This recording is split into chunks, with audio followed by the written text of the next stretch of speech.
Hi guys, welcome to the Four Skills YouTube channel. Thank you so much for joining us today. It's been National Apprenticeship Week and we've been doing lots of YouTube lives this week, so this is our final, which is very exciting. We've been speaking to lots of different employees across the channel, and for this session we'll be focusing on diversity, equity and inclusion at Channel 4. So these are elements that are obviously incredibly important to us at Channel 4. They feature in all the work we do, they feature heavily, and they're an integral part of our remit, which includes championing unheard voices and inspiring change. So for this session, we'll be speaking to some members of the Channel 4 inclusion team. So I will allow them to introduce themselves and then we can ask them some questions and get this started. So could we start with Chloe, if that's all right, because you're the first speaker on my little list. Of course. Hello, I'm Chloe O'Toole and I am an Equity and Inclusion Executive at Channel 4. Thanks, Chloe. Giles next, if that's all right. Hello, I'm Giles Barker. I'm the Workplace Disability Lead in Channel 4. Fab. And then Maria lastly. Hello, nice to be here. My name is Maria St. Louis and I'm Equity and Inclusion Lead at Channel 4. Thank you. Thanks, guys. And it's so nice to be joined by all of you. You do such important jobs. And I think, especially for people that are outside looking into Channel 4, they want to understand the things that are going on within the channel because diversity inclusion is such an important topic. So I thought to begin with, would we be able to give a kind of basic explanation in terms of what diversity, equity and inclusion mean? So I don't know if one of you wants to take each of them individually, if that might be helpful. I don't know if any of you have a preference, but I don't know if I could start with you, Maria, to give some, thank you. So as I'll go first, I'll start with the D then. That's the diversity for diversity. And I think in basic terms, really, what diversity is about difference. So it's all the things that make us unique. And essentially, in a workplace perspective and looking inside here at Channel 4, it's about humans and humanity. So what makes us different on a personal level is how we identify, whether that be our race, our gender, our sexuality, our disability, but likewise where we come from, like geographically, it's things that we identify with that make us who we are. And I think the important thing about diversity is that we all have different elements of us that make us fully diverse. So it's quite intersectional, which means we don't just tick one box. So for me, diversity is about difference, but it's also about data, really human data. So things that make us unique and different. Oh, thank you. Amazing explanation. Sorry, go on, Chloe. So I'll do equity. So equity is the principle of creating a level playing field in the workplace so that everyone gets the same chances to succeed and develop. So this will lead to an equal outcome. And sometimes that means that we need to offer people alternatives in order to have the fair opportunity. So I'll give an example of that. If somebody is unable to physically make it to the workplace, say for an interview, what we would do is offer an online interview for that individual, whereas it might not be something that we offer to everybody else. So equity is ensuring that people get fair opportunities in order for an equal outcome. Amazing, thank you. Last with you, Giles. So I'm going to be covering inclusion, and I've actually got kind of two different answers. So inclusion can be on the personal level is how an individual feels. It's kind of how an individual feels that the organisation recognises their differences. The differences are recognised, respected, valued and celebrated. But inclusion is also about how we think about others and actually removing the barriers and bias that others may be experiencing in the workplace, whether it be communicating, designing, training, developing, whatever activity you do. If you can actively remove those barriers when you're working, you can create that kind of inclusive environment for everybody else. Thank you. And I suppose that leads me on to my next question, because when you, as someone that may not have worked in a workplace before, why is inclusion so important to what we do, and why is it so important to all of us? If anyone wanted to take that first. So I suppose it boosts morale. So an inclusive workplace is a happy workplace, and where everyone's feeling comfortable, everyone's getting the same opportunities, everybody's feeling confident and secure, and getting the same opportunities and chances as everybody else, and having that opportunity to speak up, share their ideas, and get involved. Yeah, amazing. Did anyone want to add on that? Is that a perfect answer? I mean, it is the perfect answer, Chloe. That is. Thank you. Oh, sorry, go on, Maria. Yeah, no, I was going to say it's all about like psychological safety. So ensuring that people feel comfortable, really. But yeah, it's just And about. I think an inclusive workplace as well is a creative workplace. If you had a workplace full of the same people with the same background, the same upbringing, the same religion, the same culture, then you're not going to have, you know, many different ideas. You're not going to have many creative ideas. Whereas if you've got an inclusive workplace, if you've got a diverse workplace, um, then you're going to have lots of different creative ideas, lots of different um, ways of thinking. Yeah. Yeah, no, absolutely. I think that's so important to people when joining a workplace. You want to know that you can feel included no matter kind of who you are and where you're from. So thank you. And just thinking about your team, so you're part of the four inclusion team. So what types of things do you guys actually do to kind of work across those different areas? So if I could start with you, Giles, what sorts of things do you do? So my role focuses on workplace adjustments, so providing workplace adjustments for staff, working with their line managers as well, but also for staff who have a neurodiverse condition, impairment, or long-term health condition, we have coaching and mentoring programs. I'm also looking behind the scenes at some of the kind of process improvement. We have training sessions around everything from accessibility to inclusion, and we also share knowledge on panels such as these. Yeah, very important. Thank you. And Maria, what types of things do you do in your kind of day to day that really, yeah, works on these different areas?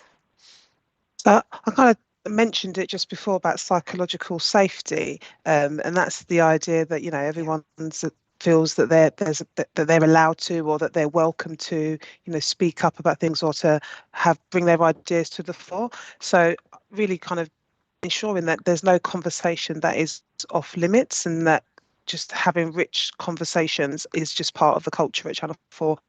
And I've got to say that there's no such thing as like a topic being taboo or off top, like off the agenda, essentially. So ensuring that conversations are had amongst individuals in departments, but just brought to the fore so that the business can see if there are any things that we can, that we could do better, because we always strive to be the best that we can possibly be, and ensure that our culture is really inclusive. So you don't really know if something is not inclusive unless you're willing to have those conversations that can yeah. sometimes be uncomfortable. So yeah, that's a big part of the role, I would say.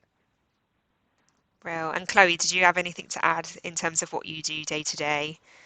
Yeah, so I think it's quite a broad question because our team tend to do different things each day, and Yeah, different things come up all the time, whether it's, um, like social events, or whether it is a cultural event or a cultural celebration, things like that. So I think mainly what I do is support our ERG networks, which is our employee resource groups, and help them get where they want to be, or support them with their plans and ideas that they have. Something else that we do is, we might look over the language that's used.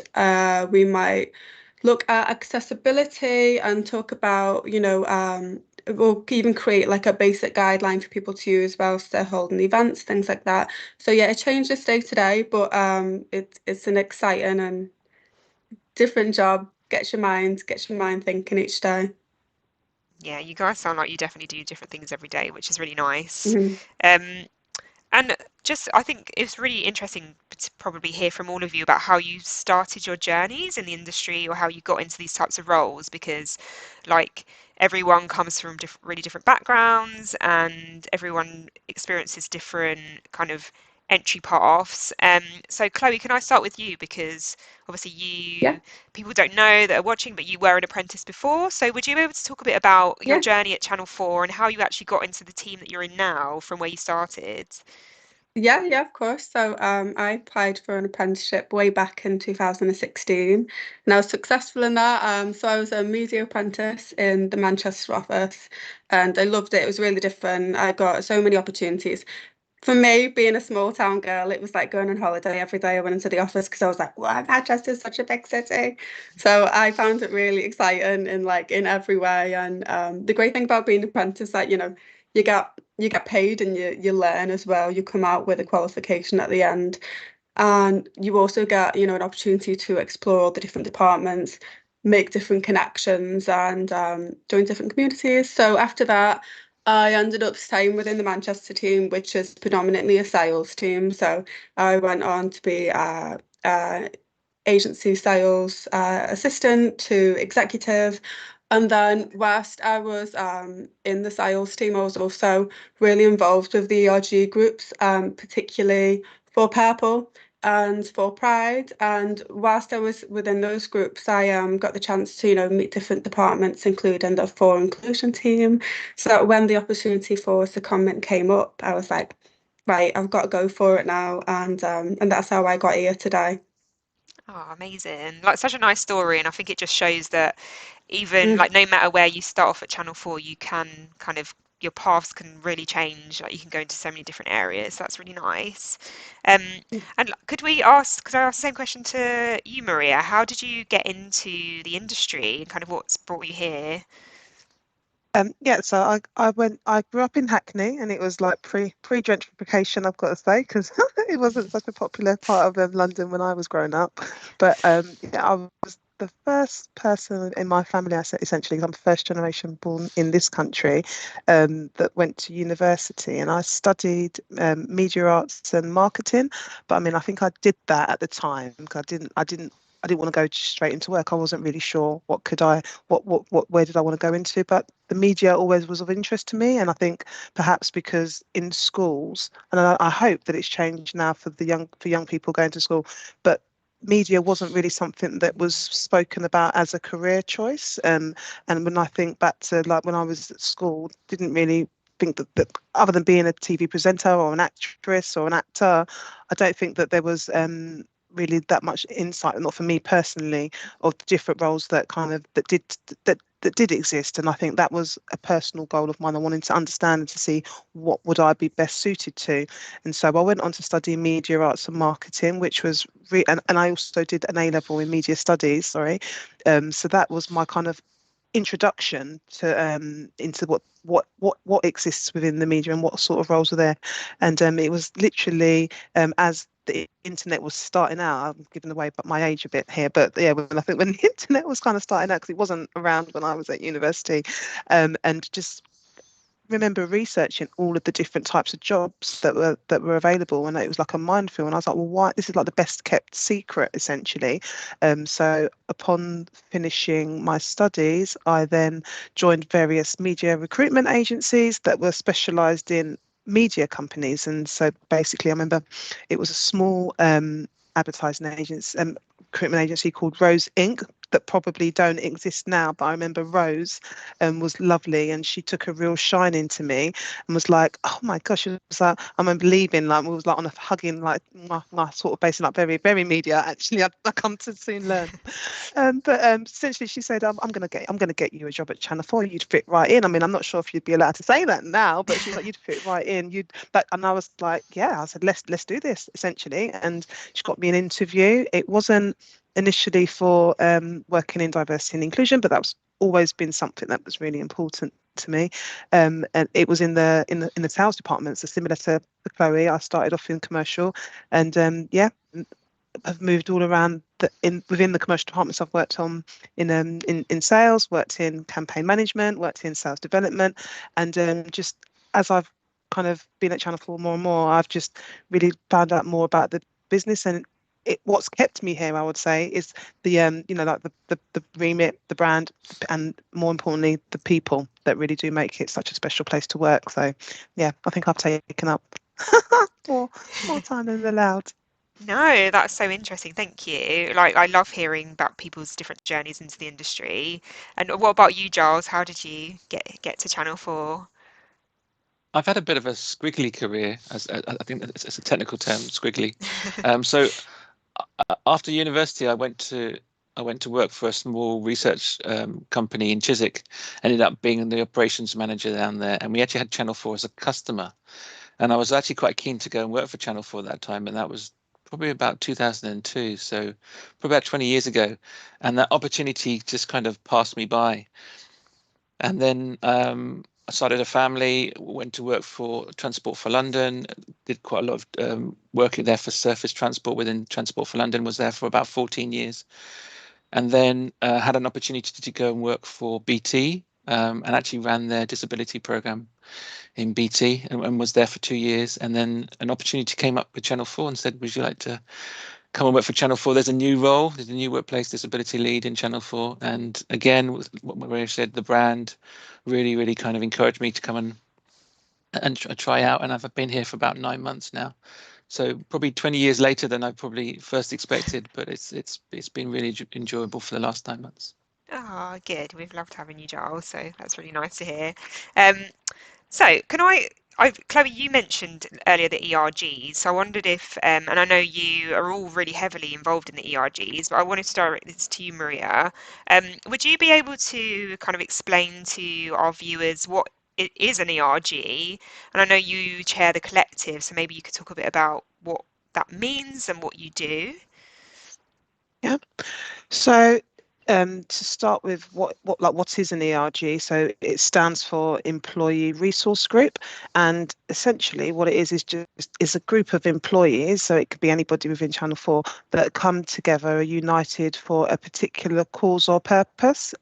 Essentially building a community, and championing and shining the light on various issues or things, or just celebrations really to do with a particular community. And the collective, which is the group that I chair, is around race and ethnicity. So we have like a mission statement, which is essentially expanding, like advancing the employee life cycle of Black, Asian and minoritized ethnicity employees. That's a mouthful, isn't it?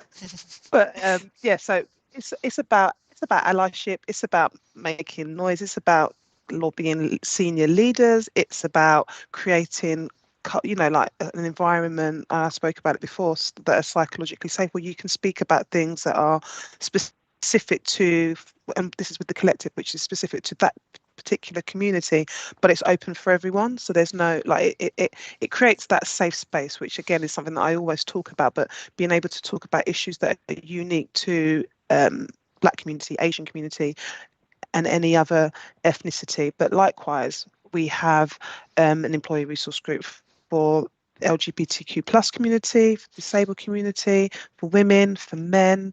We're all for sustainability. We've got so I'm thinking I've probably left someone out, which the point really is that we have various employee resource group where everyone is invited to kind of really drive change and also predominantly awareness of things that you can just kind of feel like it doesn't affect me, or it's not, you can get on with your life and not know about certain things that are happening and affecting communities. So it's about raising awareness and actually inviting everybody to care about what's going on in all different communities. So I think I'm a member of every employee resource group. It's just that idea of people caring, having empathy for what's going on in different communities and making it a priority, even if it doesn't impact you. And I think that's testament of the caliber of people that work at Channel 4, that people really do care, and it's an extension of the external remit that we have. Yeah. Oh, thank you, lovely. Yeah, it's like there's such amazing groups to get involved with if you join Channel 4, so definitely like to rave about them. And Giles, just to come to you, and then we'll go to our last question after that. But your role involves kind of helping people with workplace adjustments. Could you, I suppose, explain to people that are watching how does that actually work, and if anyone's watching and maybe thinking that could be something that's relevant to them, what's the process like? Yes, thank you. So if you have a neurodiverse condition, impairment, or learning determined condition, you don't need a diagnosis. But if you feel that you kind of experiencing barriers, then we would do a holistic assessment to identify what those barriers are, and then put in adjustments to help reduce or remove those barriers. And it could be some software training, could be some hardware, could be some counseling, could be some support services, could be some speech to text translation that you need on key meetings. It could be a number of different adjustments you need, and we would agree those with, for example, your line manager.